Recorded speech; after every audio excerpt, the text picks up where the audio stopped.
오늘 우리에게 주시는 하나님의 말씀 나누겠습니다. 하나님의 말씀 누가복음 2장 40절 그리고 52절 말씀 되겠습니다.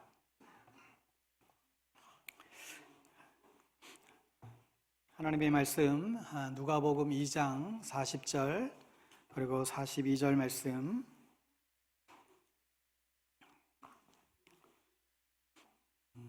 신약성경 92면에 기록되어 있습니다. 우리 찾으셨으면 자리에서 일어나셔서 한 목소리로 같이 하나님 말씀 40절, 52절 이어서 같이 한 목소리로 같이 읽습니다. 시작. 아기가 자라며 강하여지고 지혜가 충만하며 하나님의 은혜가 그의 위에 있더라. 52절. 예수는 지혜와 키가 자라가며 하나님과 사람에게 더욱 사랑스러워 가시더라. 아멘. 오늘 예수님처럼 자라고 성장하는 교회라는 제목으로 하나님의 말씀 나누겠습니다. 폴 오시 목사님이 교회에서 가까운 교회를 찾지 말고 집에서 가까운 교회를 찾지 말고 성경에 가까운 교회를 찾으십시오, 이런 말씀을 했습니다. 제가 이 문구를 보면서 제 안에 영적인 부담감과 책임감이 확 밀려오는 것을 느끼곤 했습니다. 왜냐하면 저희 교회 성도님들이 어떻게 보면 반 이상이 되시는 분들이 인근에서 오시지 않고 멀리서 오시기 때문에 그렇습니다. 정말 방배동 교회가 주님과 가까운 교회, 성경과 가까운 교회가 아니라고 한다면 굳이 멀리 여기까지 이 교회를 올 이유가 없잖아요. 그런 의미에서 사람들의 인기에 영합한 그런 교회가 아니라 정말 주님이 바라시는 성경적인 교회를 세워야 하겠다라고 하는 그런 책임감이 저희에게 다시 한번 더 들게 됩니다. 여러분, 모든 생명이 있는 것은 자라기 마련입니다.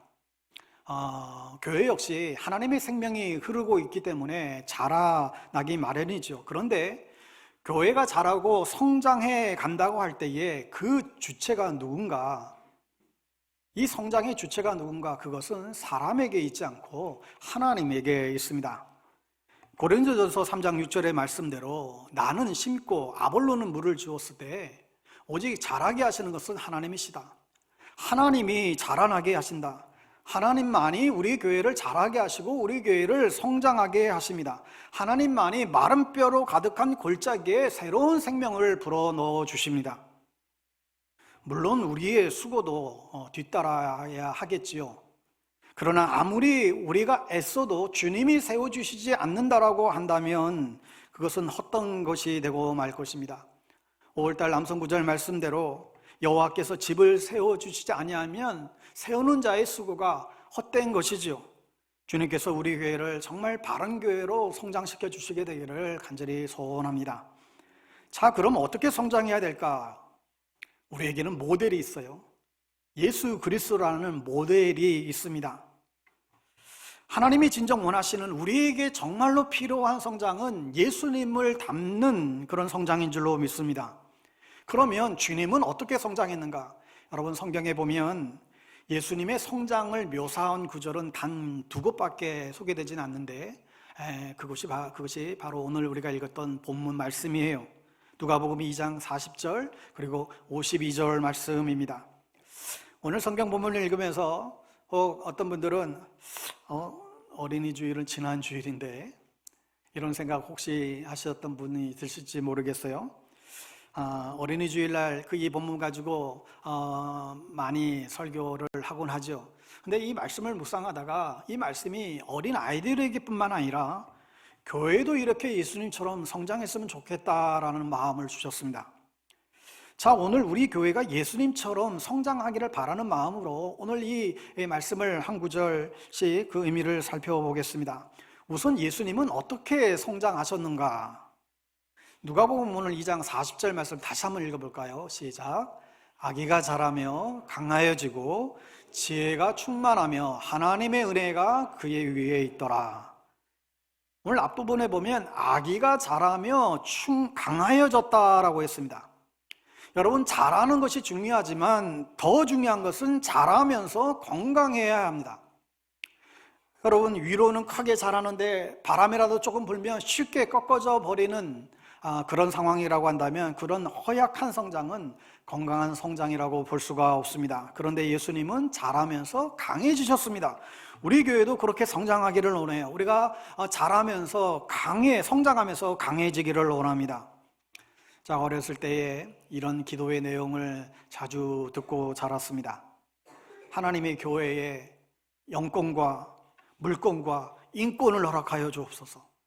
여러분, 이런 기도 많이 하셨죠?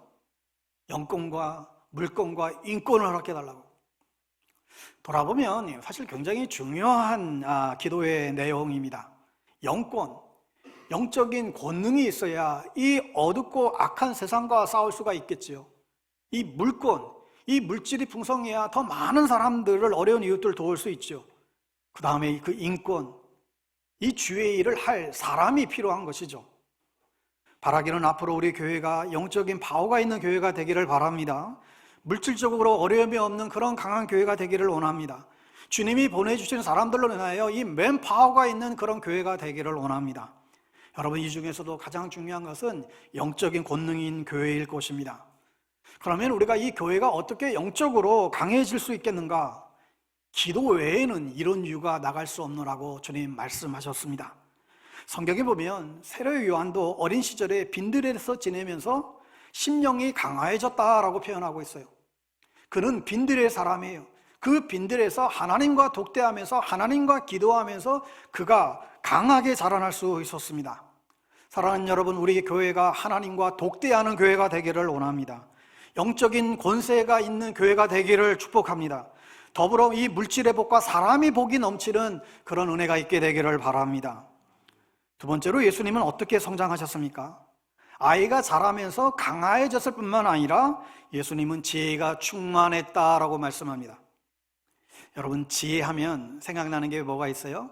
지혜하면 어떤 사람이 떠오릅니까? 지혜하면 우리는 솔로몬이 생각이 납니다. 여러분, 지혜라는 게 뭡니까?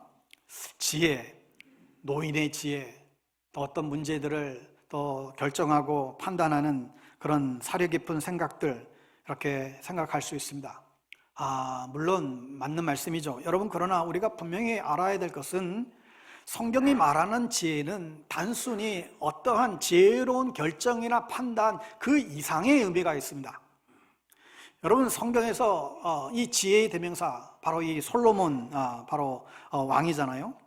이 솔로몬을 잘 보시기 바랍니다. 이 솔로몬의 이야기를 우리가 다시 한번 우리가 회상해 볼 때에 성경이 말하는 지혜가 무엇인지를 우리는 깨닫게 됩니다. 여러분, 솔로몬이 왕이 된 이후에 1,000마리의 제물을 하나님께 올렸습니다. 1,000마리의 번제를 한 번에 드린 거예요. 그러니까 하나님이 거기에 감동이 돼가지고 내가 너에게 네가 구하는 게 뭐냐? 네가 구하라, 내가 주겠노라고, 네 소원을 말해보라고 말씀하죠. 이때 솔로몬이 뭐라고 대답해요? 대부분의 사람들이 어떻게 보면 얼핏 잘못 알고 있을 수도 있는, 솔로몬이 지혜를 달라고 그때 기도했을까요? 열왕기상 3장 9절 말씀을 보면 솔로몬이 정확히 무엇을 구했는지를 알 수 있습니다. 열왕기상 3장 9절 다 같이 한번 읽어볼게요. 시작. 누가 주의 이 많은 백성을 재판할 수 있사오리까? 듣는 마음을 종에게 주사 주의 백성을 재판하여 선악을 분별하게 하옵소서.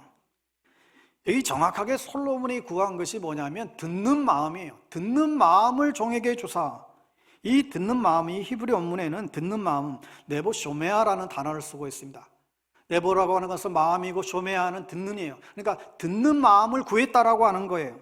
그런데 우리는 솔로몬이 듣는 마음을 구했는데 우리는 솔로몬이 지혜를 구했다, 우리는 일상적으로 그렇게 알고 있잖아요. 왜 우리가 이렇게 이해하고 있는 것입니까? 성경이 말하는 지혜의 가장 중요한 부분이 바로 듣는 마음이기 때문에 그렇습니다. 그렇다면 듣는 마음은 도대체 무엇을 듣는다는 의미일까요? 소위 하나님의 음성을 듣는다는 것일까요? 그렇지 않습니다. 바로 백성들의 안타까운 이야기, 그 백성들의 그 고충들, 그 요청을 심장으로 듣는다는 거예요. 사람들의 이야기를 마음 깊은 곳에서부터 들어주는 걸 그걸 지혜라고 얘기하고 있습니다. 여러분, 성경이 솔로몬을 지혜의 왕이라고 소개를 하면서 그 다음에 등장하는 그 이야기가 무엇인가 하면 그 유명한 솔로몬의 재판 이야기예요. 두 여인, 그 창기 두 여인이 그 살아있는 아기를 데리고 와서 다 자기의 아이라고 주장을 하죠. 예, 저 죽은 아이는 저 사람의 아기고 살아있는 아기가 자기 아기라고 서로 주장을 하면서 이 재판장에 불려왔습니다. 여러분, 그런데 왜 이것이 솔로몬 판결의 가장 지혜로운 에피소드가 되는 것입니까? 여러분, 오늘 그 솔로몬의 그 판결, 여러분 너무 잘 아시잖아요. 여러분, 이 솔로몬의 그 판결의 내용이 너무나 정말 무릎을 탁 칠 정도로 탁월했기 때문일까요? 실제로 한번 생각해 보세요. 여러분, 성경을 읽으면서 이게 이토록 놀라운 판결인가? 어찌 보면 좀 당연한 것 아닌가요? 이 어머니의 그 모성애죠, 모성애. 두 엄마 아이 보고 한 아이를, 살아있는 한 아이를, 그러면 서로가 자기가 엄마라고 주장하니 아이를 발로 잘라서 나눠줘라. 여러분, 그때 진짜 엄마라고 한다면 그렇게 반응할 수밖에 없지 않겠어요? 어떻게 그 아기를 죽이겠어요? 제 아기가 아닙니다. 저분에게 주세요. 당연히 그럴 것 같아요. 여러분, 솔로몬의 판결이 아무도 생각하지 못한 기가 막힌 판결이라서 그 이야기를 지금 소개하고 있는 것이 아닙니다. 성경이 말하는 지혜가 어떠한가를 우리에게 보여주는 거예요. 여러분, 아까 지혜는 듣는 마음이라고 그랬습니다. 솔로몬은 왕이에요. 국정에 얼마나 바쁘겠어요? 그 당시 솔로몬은 굉장히 유명했던 왕이었습니다. 그래서 저 멀리 스바 여왕까지 찾아와서, 그 높은 사람이 찾아와서 그런 사람들 만나기에도 바쁜 그런 왕입니다. 그런데 그 왕이 창기 두 여인이 싸우는 그 싸움의 내용을 그냥 무시해도 되고 아무도 경청해도 되지 않을 그 이야기를 들어준다는 거예요. 세상의 왕이 그토록 높은 사람들을 만나기도 바쁜 그 왕이 아무도 주목하지도 않고 정말 대단하지도 않고 정말 중요하지도 않은 그 여인의 싸움들의 이야기를 들어주고 있습니다. 근데 이게 지혜라는 것입니다. 성경이 말하는 지혜는 바로 듣는 마음입니다. 여러분, 예수님도 지혜가 충만하셨습니다. 이 말은 예수님이 정말로 지혜롭다라는 뜻도 있지만 예수님은 실제로 듣는 마음이 충만했습니다. 오늘 본문에 누가복음 2장 40절 이후에 예수님이 지혜가 충만했다라는 이야기 다음에 또 하나의 에피소드가 소개되고 있는데, 바로 유월절기가 돼서 사람들이 예루살렘 절기에 예배하러 가던 그 와중 가운데에 예수님이 잃어버린 사건을 소개합니다. 예수님이 어디에 계셨죠? 제가 아버지 집에 있어야 될 줄 모르셨나이까? 예수님은 아버지 집인 성전에서 하나님의 말씀을 듣고 있었습니다. 여러분, 예수님은 듣는 마음이 충만했습니다. 세상 사람들은 아무도 주목하지 않는 가난한 자, 병든 자들의 그 신음을 예수님은 들으셨습니다. 12회 혈류증 난 그 여인의 그 외침을 들으셨습니다. 모든 사람들의 손가락질 했던 사마리아 여인의 그 말을 들으셨습니다. 다윗의 자손 예수여, 나를 불쌍히 여기소서. 다른 사람들은 아무도 그 소리에 귀를 들이지 않았지만 예수님은 가던 길을 멈추셔서 그의 그 병자의 소리를 들으셨습니다. 뽕나무 위에 올라가서 참으로 소심해서 아무 소리 부끄러움에 올라가 있던 그 삭개오의 말을 들으셨습니다. 그래서 예수님은 지혜가 충만한 분이셨습니다. 여러분, 우리 교회가 듣는 마음이 충만한 교회가 되기를 원합니다. 세상 사람들이 잘 듣지 않는 하나님의 음성을 듣는 교회가 되기를 원합니다. 그 교회가 지혜가 충만한 교회라는 거예요. 세상 사람들은 잘 들으려고 하지 않는 가난하고 병든 사람들의 그 신음의 소리를 듣는 교회, 그 교회가 지혜가 충만한 교회인 줄 믿습니다. 세 번째로, 예수님은 어떻게 자라나셨습니까? 예수님은 자라면서 강화해졌고 지혜가 충만해졌을 뿐만 아니라 하나님의 은혜가 그에게 있었습니다. 예수님은 하나님의 은혜 아래 성장했습니다. 여러분, 우리 교회도 하나님의 은혜 아래 성장할 수 있기를 원합니다. 우리가 드려지는 매 주일 예배마다 하나님의 은혜가 부어지게 되기를 정말로 소망합니다. 이른 비와 늦은 비와 참으로 단비와 같은 은혜와 측량할 수 없는 은혜가 하나님의 은혜 가운데에 젖어 있는 우리 모든 성도들이 되기를 바랍니다. 여러 가지 많은 사연들이 우리에게 있지만 앞으로 우리 교회가 정말 주님의 그 은혜 안에 성장하기를 원하고, 정말 주의 은혜가 아니면 성장할 수가 없습니다. 성도 여러분, 하나님의 더 크신 은혜가 우리 교회 가운데 임하기를 구하시기를 바랍니다. 은혜 위에 은혜를 부어주시기를 구합시다. 불과 물이 지날지라도 불이 사르지 못하고 물이 해치지 못하는 그런 가운데 있는 그런 교회가 될 수 있게 되기를 원합니다. 여러분, 더욱이 앞으로 우리 교회가 감당해야 될, 또 우리 교회가 해야 될 많은 일들이 우리에게 과제로 주어져 있지요. 특별히 이제 이 지역, 이 15구역 재건축과 또 교회가 이전되고 또 새롭게 건축되어지는 그 많은 여정의 과정들이 이제 앞으로 주어지게 될 터인데, 하나님 그 모든 과정 가운데 정말 주님의 그 은혜의 다스림 가운데 있는 우리 교회가 될 수 있게 되기를 간절히 원합니다. 오늘 본문 52절을 다시 한번 보겠습니다. 52절 말씀, 예수는 지혜와 키가 자라가며 하나님과 사람에게 더욱 사랑스러워 가시더라. 예수는 지혜와 키가 자라가며, 여기서 40절에서도 자라가며 표현이 나왔는데 이 52절에서도 다시 한번 자라가며 말이 나오고 있죠. 예수님은 자라나고 또 자라나셨습니다. 예수님은 성장하고 또 성장하셨어요. 지속적으로 성장하셨죠.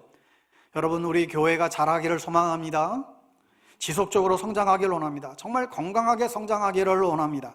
그런데 이 40절과 이 52절에서 나타난 이 자라났다라고 하는 표현은 말은 같지만 그 원래 원문의 뜻은 같지가 않습니다. 40절에서의 자라났다라고 하는 것은 육체적인 자람을 말해요. 육체적으로 자랐다는 거예요. 육체적인 성장을 말합니다. 예수님도 육체적으로 자라나셨어요. 요즘 아이들 크는 거 보면 정말 쑥쑥 자라잖아요. 그렇게 육체적으로 자랐다는 거예요. 그런데 반면 이 52절에 자랐다라고 하는 것은 육체적인 자람보다는 성숙을 나타냅니다. 성장이 아니라 성숙이에요. 이 단어가 디모데전서 4장 15절에도 동일하게 나오고 있는데, 디모데 4장 15절 함께 한번 읽어볼게요. 시작. 이 모든 일에 전심전력하여 너희 성숙함을 모든 사람에게 나타나게 하라. 그렇습니다. 예수님은 육체적으로 자랐을 뿐만 아니라 계속해서 성숙해 가셨다는 거예요. 성장과 성숙은 다릅니다. 여러분, 가장 큰 차이가 뭐예요? 여러분, 육체적인 성장에는 한계가 있어요. 사람이 뭐 많이 큰다 한들 아무리 커도 여러분 한계가 있습니다. 사람은 그냥 크다가 멈추기 마련이죠. 여러분, 그런데 성숙은 주님 오시는 그날까지 우리는 계속해서 성숙해 가져야 할 것입니다. 슬프게도 제 키는 중학교 2학년 때 멈췄습니다. 그러나 그 이후에도 계속 성숙하고 있어요. 예수님은 40절에서 성장이 멈췄어요. 어떻게 보면 그 위에는 계속 성숙하셨습니다. 어떤 분이 그렇더라고요. 예수님은 그렇게 우리가 사진에서 보는 것처럼 그렇게 키가 크지 아니했다고. 할렐루야. 근데 예수님은 계속해서 자라셨습니다. 인격적으로, 영적으로 성장하셨습니다. 여러분, 우리 교회가 때가 되면 하나님이 사람들을 몰아줄 때가 반드시 있을 것입니다. 우리 교회가 정말 영혼들을 맞이할 준비만 되면 하나님이 사람들을 몰아주실 때가 반드시 있다고 그런 확신을 해요. 우리가 준비되면. 그래서 지금은 이 숫자의 어떤 성장에 전혀 개의치 우리가 않고 있지만, 그러나 주님 오시는 그날까지 우리는 계속해서 우리는 성숙하기를 원합니다. 성숙한다라고 하는 것은 무르익는다는 말이에요. 무르익어야 열매를 따먹을 수 있습니다. 우리가 하나님의 말씀을 배우고 그리고 참 하나님의 능력을 경험해서 성령의 아름다운 열매를 따먹으려면 그것은 성장에서 멈추는 것이 아니라 성숙해야만 그게 가능한 일입니다. 우리 교회가 성숙한 교회 되기를 원합니다. 오늘 말씀을 또 이렇게 볼 수 있어요. 예수님은 지혜와 키가 자랐다고 했어요. 여러분, 여기에서 지혜는 내적인 부분이고 키는 외적인 부분이에요. 그러니까 예수님은 52절에서 강조하는 것은 예수님은 내면과 외면이 함께 자랐다는 거예요. 여러분, 바라기는 우리 교회가 내면과 외면이 골고루 균형 있게 성장할 수 있게 되기를 원합니다. 여러분, 외적인 성장도 사실 굉장히 중요합니다. 외적으로 눈에 보이는 어떤 수적인 변화들, 재정의 어떤 확장들 굉장히 중요한 일입니다. 그러나 아무리 외적으로 우리가 성장한다 할지라도 내면이 성장하지 않으면 교회다움 존재 이유를 잃어버리게 됩니다. 여러분, 우리의 존재 이유가 어디에 있습니까? 우리는 하나님이 우리의 주인 되시는 것과 우리는 하나님의 거룩한 신부로 살아가는 데 있지요. 그런데 우리의 내면이 자라지 않고 건강하지 않으면 우리는 하나님의 자녀다움, 교회다움을 다 잃어버리고 맙니다. 여러분, 우리 교회가 외적으로도 성장하지만 눈에 보이지 않는 부분, 서로 사랑하는 것이 더 커지게 되기를 원합니다. 기쁨이 더 커지게 되기를 원합니다. 상대방을 향한 배려하는 마음들이 더 커지게 되기를 원합니다. 나는 죽고 정말 내 안에 예수님이 더 커지게 되기를 원합니다. 서로 상대방을 향해서 기도하는 그 기도가 더 커지게 되기를 원합니다. 마지막으로 예수님은 그렇게 잘하시면서 하나님과 사람에게 더욱 사랑스러워 가셨다 합니다. 여러분, 이게 얼마나 은혜가 되는지 모릅니다. 자라고 성장하는데 하나님 보시기에도 기뻤고 사람들을 보기에도 사랑스러웠다. 여러분, 우리 교회가 앞으로 계속 정말 성숙하기를 원하는데 이것이 하나님께도 기쁨이 되고 우리 사람들에게도, 우리 이웃들에게도 기쁨이 되는 성장이 일어나기를 축원합니다. 어떤 교회는 정말 사람들이 박수치고 막 인정하지만 하나님이 인정하지 않는 슬픈 교회가 있어요. 어떤 교회는 하나님이 인정할지는 모르겠지만 사람들로부터 외면당하는 그런 교회가 있습니다. 어떤 교회는요, 심지어 제발 저 교회 좀 제발 없어졌으면 좋겠다, 주변 사람들이 그렇게 기도하고 있는 교회도 있어요. 교회는 정말 크고 멋있게 건축했는데 다 등을 돌려요. 이웃들은 다 외면해버려요. 왜 그럴까요? 자기 교회만 하니까. 이 교회의 집단 이기주의에 빠져 있으니까. 지들끼리만 축제하고 지들끼리만 잔치벌을 벌이니까. 우리 교회는 하나님과 사람 앞에 칭찬받은 교회가 되기를 원합니다. 하나님과 사람 앞에 정말 사랑받기를 원합니다. 여러분, 마지막 덧붙여서 더 중요한 한 가지, 우리 교회가 그렇게 성장하고 성숙할 뿐만 아니라 우리 교회에 속한 한 사람 한 사람들이, 여러분, 한 사람 한 사람이 더 성장하고 성숙해 가기를 주님은 원하십니다. 여러분, 꼭 기억하십시오. 성장은 그리스도의 명령입니다. 예수 그리스도에게까지 자라라고 말씀하셨습니다. 저와 여러분 한 사람 한 사람이 더 강해지게 되기를 바랍니다. 저와 여러분 한 사람이 더 자라면서 지혜로운 마음이 더 있게 되기를 바랍니다. 하나님의 말씀을 듣는 마음이 더 커지게 되기를 원합니다. 균형 있게 지속적으로 성장할 수 있게 되기를 바랍니다. 하나님과 사람 앞에 사랑받는 저와 여러분 모두가 될 수 있게 되기를 간절히 축원합니다.